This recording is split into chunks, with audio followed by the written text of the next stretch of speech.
Good morning, or depending when you're watching this, good afternoon, good evening, or good night. My name's Ross, and as always told, How to Voice Radio. So today, I am showing you an exciting new item card coming out in Sun and Moon 4, Crimson Invasion. It is Dash Pouch, and it's going to be out in November. Now, Dash Pouch reads, when the Pokemon this card is attached to retreats, instead of discarding the energy used to retreat, return them to your hand. So you put a double colourless energy on a Tapu Lele, you attack for a turn, you then retreat it. Instead of discarding that double colourless energy, you put it back in your hand, ready for the following turn. Now, Dash Pouch is good, and Dash Pouch is not particularly good.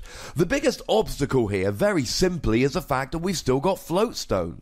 And Floatstone just gives you free retreat. One of the real downsides here is, let's say you've got a Tapu Lele stuck in the active.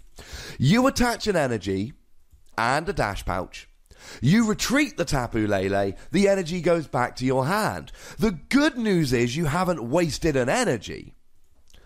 The bad news is you haven't really had an energy attachment that turn. You've not advanced your board position. Now, you haven't wasted an energy, and that's good, but you haven't attached an energy, and that's really quite upsetting. In a situation like that, Floatstone is inarguably better. But there are some situations where Dash Pouch is the superior item card.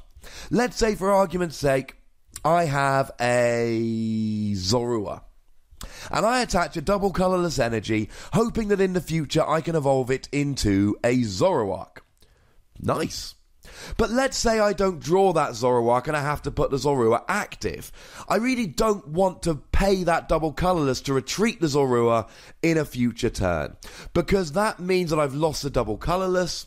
It means that I can only play 4 of these in my deck. So if I discard the double colourless, I've then only got 3 in my deck, and that's slightly worrying. I don't want that. So by using Dash Pouch, I can put it back in my hand, use it to attach to Zorua in a future turn, and then I can evolve up to Zoroark, and then I can be using my attack in later turns. In that situation, Dash Pouch is really good.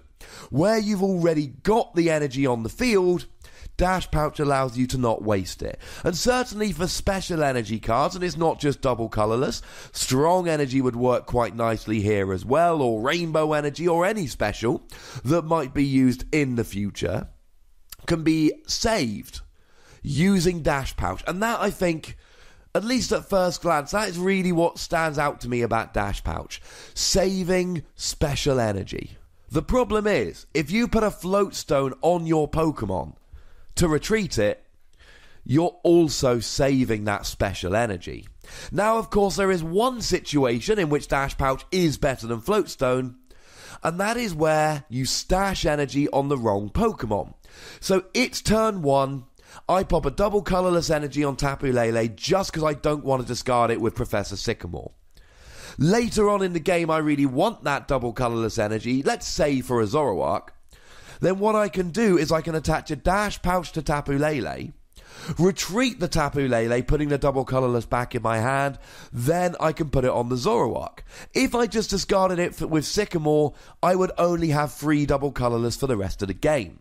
But because I put it on the Tapu Lele, I can then use Dash Pouch, and I've actually got 4 available in the game, rather than 3. And that really is about the one time that Dash Pouch really outperforms Floatstone. Where you have to put the energy on the wrong Pokemon, you can use Dash Pouch to put it on the right Pokemon. Outside of that, it really is just a worse Floatstone. Now, give us a year until Floatstone rotates, and at that point, I think Dash Pouch could be really, really good, because it essentially gives you a free retreater. But let's be very clear about this. It doesn't give you a free retreater. It allows you to retreat using your energy attachment for the turn, or if you're really unlucky, multiple energy attachments. And that is bad, ladies and gentlemen. You will find yourself with multiple turns if you really rely on Dash Pouch, where you're essentially attaching an energy to retreat and put it back in your hand, and your board position, the amount of energy you've got on the field, is not improving. Okay. But sometimes you just need to retreat. And that is A-OK, ladies and gentlemen. This is a really interesting tool. but I don't think it's particularly good, at least pre-rotation. And of course, let's talk about the elephant in the room here. What is the worst thing about using floatstone at the moment? You don't get to use choice band. Yeah. Bit of an issue.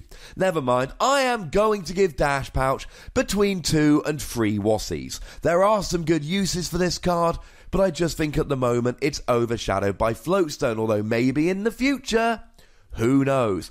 Of course, ladies and gentlemen, I want to know what you think about Dash Pouch. Let me know in the comments. Go nuts! Be nice. Make sure you like this video, subscribe to this channel, follow me on Twitter at TheWassy, and Twitch at twitch.tv/PTCGRadio. And of course, if you want to support the channel, get some bonus pods where I just answer all of your questions, then go and check out patreon.com/PTCGRadio. But by far the most important thing as always, look after yourselves until next time. Thank you very much for watching. My name is Ross, and you've been watching PTCG Radio.